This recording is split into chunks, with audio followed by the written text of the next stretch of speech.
Ye bella cosa que todos sabemos de bella traza, pero que puede que ningún no t'haiga explicado nunca. Si tú o tuyo fillo, antes de una corrida le dices, te vas a cayer, tú no vales ta isto. Y se nino se va a cayer, no había más opciones. Porque le has feito creyer que ye posible. Y vía bella cosa que le empenta cumplir la profecía.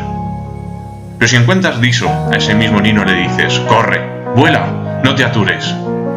Y si te calles, aquí soy yo ta levantarte. Y ese nino chugará millor que si no le es dito brenca. Vía una responsabilidad ineludible en cómo charramos, en cómo tratamos a la resta, porque as nuestras parolas tienen un poder más grande que nunca no se nos imaginado. Cada día tienes la opción de tallar as alas da resta, charrando do espanto y de incertidumbre. O puedes deixar que as tuyas parolas las empenten das suyas metas, confitando en la capacidad infinita que vía a intro de todo ser humano.